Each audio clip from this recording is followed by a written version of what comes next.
Olá, eu sou André Freitas, CEO da Red Investments, e venho aqui nesse nosso papo trazer uma novidade. A novidade é que nós aprovamos em Assembleia uma recompra de cotas de um dos nossos principais fundos, o HFOF 11. Essa legislação que permite a recompra é nova. A gente tem recebido alguns questionamentos, algumas dúvidas dos investidores com relação a como esse programa funciona, né? Essa vai ser a primeira recompra de cotas do mercado brasileiro. Então tem um certo pioneirismo nisso. E para ter um pouco de cuidado e para passar a mensagem correta, nós trouxemos aqui hoje um grande amigo meu, que é o Arthur Vieira de Moraes, que é professor, palestrante, é um dos maiores conhecedores da indústria de fundos de investimento imobiliários, um pioneiro nessa indústria, analisando e buscando. Vocês conhecem o Arthur de vários programas, do YouTube também, do Clube FI, enfim, de várias experiências que ele tem ao longo desse tempo todo que ele cobre os fundos imobiliários.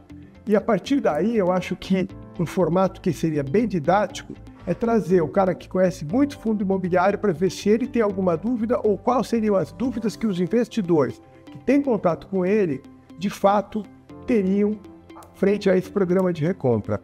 Obrigado, Arthur, por estar aqui com a gente, hein? Obrigado, André. Eu sou curioso, tenho sim muitas dúvidas e vim aqui para aprender. Você falou, é uma atitude nova, pioneira no mercado de fundos imobiliários. Mas recompra de ações de companhias é algo tradicional, que sempre aconteceu. A CVM já tinha autorizado outros tipos de fundos fechados, como os FIINFRAs, a fazer recompras. E agora a Red está promovendo, com o aval dos cotistas, né, aprovado em Assembleia, a primeira recompra de cotas de um fundo imobiliário. Eu entendi que o HFOF compra suas próprias cotas e cancela essas cotas. Por que isso é vantajoso para um fundo de fundos ou para o mercado de fundo imobiliário? Olha, isso é vantajoso em alguns momentos como esse que nós estamos vivendo agora. Como você sabe, o HFOF ele está com um desconto, negociando em bolsa, a um desconto grande em relação ao seu valor patrimonial. Isso ocorre, esse desconto é da ordem de 20% a 22% hoje. Isso ocorre muitas vezes pela dinâmica do mercado de fundos imobiliários, que não tem toda aquela liquidez que a gente gostaria que tivesse no mercado secundário. Então, quando algum investidor quer mudar de papel e não encontra liquidez, de forma intempestiva ele vende as cotas e acaba trazendo descontos muito grandes. Como nós somos um fundo de fundos, eu acho que a hipótese de a gente poder comprar cotas do nosso próprio fundo, quando a gente compara com outros fundos, é uma liberdade bastante interessante, porque passa o quê? Passa a confiança que a gente tem no nosso próprio produto, passa também para o investidor a segurança de que você tem um comprador a determinado preço, né? Então traz resultados que são positivos. Eu gostaria de destacar dois resultados principais, que são resultados que são bem tangíveis, tá? Vamos dizer que nem nós aprovamos a compra de 5% das cotas, né? Comprando, elas têm que ser canceladas. Elas são canceladas D2 automaticamente. Então, na liquidação. Ele continua tendo o mesmo patrimônio, só que menos cotas. Isso. Então, o valor patrimonial de cada cota aumenta. Deveria aumentar, porque quando você faz isso, você compra a cota a valor de mercado, vamos dizer que esteja 5,80, e cancela 7,20, que é o valor de book, o valor patrimonial. Essa diferença você incorpora no resultado. Então, como eu falei, você já tem resultados imediatos. Por exemplo, nesse 5% que nós estamos falando, que dá mais de 11 milhões de cotas, né? Quando você aloca 5% do seu capital para fazer essa compra e cancelar, capturando esse resultado de diferença entre o mercado secundário e o valor patrimonial, você vai automaticamente fazer com que o fundo tenha um ganho de valor patrimonial nas cotas remanescentes, aquelas que você cancelou, nas remanescentes isso dá um ganho de 1,1%. Então, para a gente fazer um paralelo aqui, vamos supor que eu pegasse esses mesmos 5% e eu fosse alocar em outro fundo que eu achasse bom, né? Para que isso me desse 1,1%, esse fundo que eu aplicasse teria que subir 22%, entendeu? Então, na verdade, é uma alocação que realmente faz a diferença para quem está lá e mostra o resultado imediato, não é? Um outro ponto, que é o segundo ponto desse aspecto que eu gostaria de destacar, você sabe que muitos fundos, não só os nossos, eles ficam com alguma reserva né, de dividendo por cota para distribuir, para fazer frente a alguma coisa que possa acontecer de anormal, né? Vivemos num país de muita volatilidade. Quando você diminui o número de cotas, mas não diminui o valor de reais que você tem em reserva, o valor da reserva por cota aumenta. Então, um cara que fica, o investidor remanescente, mais uma vez, ele vai estar aí se beneficiando de ter um colchão maior por cota no seu investimento dentro desse fundo. Então, é a mesma situação que pode acontecer com o rendimento no futuro. O fundo hoje tem X milhões de lucro, divide por uma quantidade de cotas e isso dá o rendimento por cada cota. Se diminui o número de cotas, potencialmente pode aumentar o valor do rendimento que chega no bolso do cotista. Poderia aumentar. Eu acho que são movimentos discretos. A gente olha, a gente vê aí muitas vezes, né, os comentários que saem em sites especializados, de analistas e tal, que falam assim, olha, mas agora eles vão comprar até o valor patrimonial. Não é assim. A gente vai comprar ao valor que seja bom para o fundo, ou seja, com um desconto interessante. Nós não temos obrigação de comprar, a gente pode comprar até por 12 meses, a gente tem aprovado isso, e a nossa ideia é comprar realmente com bastante critério, né? Mas, ao fazer essa compra, a gente está promovendo o aumento da cota patrimonial do fundo, né? Então, é natural que o mercado secundário tenda a, de certa forma, a acompanhar essa valorização do valor patrimonial. Caso contrário, a diferença aumenta do valor patrimonial para o valor de mercado.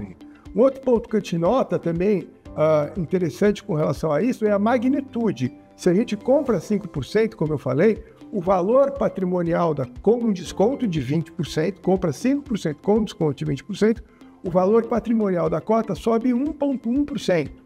Então, melhora, vai na direção correta, mas para realmente que esses fundos recuperem o seu valor patrimonial pleno,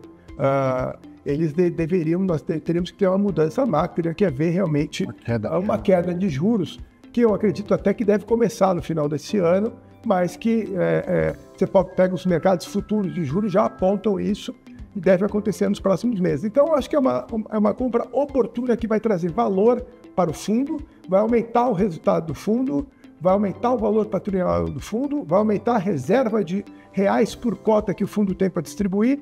Não consigo ver nada que seja negativo nessa recompra. Isso aqui é a dúvida de muita gente. Quando você fala vai aumentar o valor patrimonial do fundo, tem gente que pensa, então ele vai ganhar mais taxa de gestão, porque afinal de contas está aumentando o valor patrimonial. E o que muda é o valor patrimonial por cota. O patrimônio do fundo não muda, não altera. Ele diminui também. O fundo diminui de tamanho, porque você cancelou cotas, então você vai incorporar o resultado daquelas cotas, mas o fundo diminui de tamanho. Por exemplo, o paralelo a isso seria a amortização. Sim. Aí algumas pessoas também perguntam por que não fazer uma amortização em vez de fazer uma recompra de cotas. A amortização, se eu fosse amortizar 1 centavo, teria que ser uma amortização de 2 milhões e 300 mil reais. Então, eu teria que fazer várias amortizações, né? Porque teria que adequar isso ao meu caixa, né?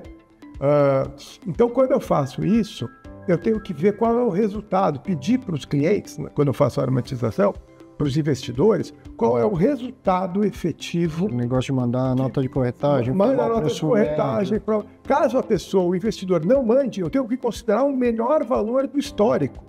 Então, muitas vezes, você força a pessoa a pagar um IR maior do que, muitas vezes indevido, ou maior do que o devido. E, infelizmente, esse é um fundo que tem 75 mil investidores. Nem todas as pessoas estão atentas a essas movimentações, muitas deixam de informar, outras informam errado. E imagina se eu fosse fazer, para alcançar esse objetivo, 5, 10 amortizações. Ia ser uma confusão muito grande. Dessa forma, o próprio fundo faz isso, funciona da mesma maneira, traz a valorização para suas cotas e o resultado é muito mais efetivo, rápido e simples do que uma amortização. E pelas regras que a CVM aprovou, essas recompras só podem acontecer a preço abaixo do valor patrimonial. Sempre abaixo do valor patrimonial. E o HFOF ele só emite novas cotas no patrimonial ou acima do valor patrimonial. Aqui na Rede, todos os nossos fundos, nós evitamos emitir cotas abaixo do valor patrimonial, justamente para não diluir os investidores num preço que eles não concordam, que eles achem ruim. Então, quando a gente tem situações como essa, nós não fazemos emissões de cotas. Então, nessa linha, comprar as cotas abaixo do patrimonial é o contrário de diluir. Quer dizer, você está aglutinando patrimônio e fazendo aumentar o valor patrimonial. De certa forma, assim, eu estou tirando dinheiro do caixa e aumentando o valor patrimonial, mas diminuindo o tamanho do fundo. E eu acho que uma outra dúvida você até comentou rapidamente, é um fundo de fundos pode comprar cotas de qualquer outro fundo imobiliário e agora tem também a possibilidade de comprar cotas do próprio fundo, do próprio HFOF. Então, é uma decisão de investimento, poderia pegar esse dinheiro e comprar cotas de outros fundos, mas a sua decisão é comprar cotas do próprio HFOF. Por que isso? Porque a gente entende que hoje as cotas estão com um desconto muito grande em relação ao patrimonial. O efeito é imediato no cancelamento, você já incorpora um aumento no valor patrimonial quando você cancela, e o cancelamento se dá D2 a compra, né? A gente compra outros fundos também, óbvio, e compra outros fundos de fundos também. A gente tem uma tese de que os fundos de fundos carregam muitas vezes um duplo desconto, ou seja, ele está descontado em relação ao patrimonial. Vamos lembrar, o patrimonial do fundo de fundos é o fechamento de ontem, né? O valor das cotas em bolsa ontem. Então, ele já está descontado e os fundos que ele compra têm desconto também, estão descontados muitas vezes. Então, acaba sendo um duplo desconto. Então, hoje, a carteira que nós gostamos tem uma presença grande de fundos e tem uma presença grande de fundos de CRI, porque com juros de 15% e você pegando grandes oportunidades em fundos de CRI, high grade, a CDI mais 2, CDI mais 3, CDI mais 4, você tem que direcionar a alocação. Apesar de eu acreditar que os juros vão baixar, dá para você carregar isso mais um tempo em níveis muito bons. Então, a verdade é que está dentro da nossa gestão uma presença forte de fundos de papel, tanto fundos de CRI quanto fundos de fundos. Pensando no futuro e que essa prática se dissemine pelo mercado, mas vamos falar do HFOF.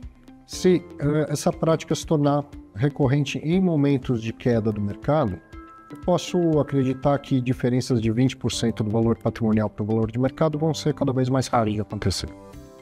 Eu acho que sim. Elas podem ser esporádicas por algum evento, tipo como foi a Covid, que de uma hora para outra você tem uma queda muito grande no mercado secundário, ou como a gente viu na Bolsa, por exemplo, na questão do Liberation Day, do Trump, né, no dia 2 de abril, onde alguma movimentação macro causou um problema generalizado que traz um momento de desconto grande, um momento de pânico, vamos dizer assim. Mas longos períodos, médios períodos, na ordem das coisas, natural das coisas, eu acredito que vai ser realmente difícil. Eu acho que esse spread tende a diminuir. Legal, André. Te agradeço. Vim aqui aprender, tirar as dúvidas. Muito bom ver você é um dos pioneiros desse mercado e sempre provocando novas oportunidades, novas medidas para evoluir junto com o mercado. Obrigado mesmo pelas explicações. Eu que agradeço, Arthur. Muito bom ter você aqui com a gente hoje. Valeu, obrigado.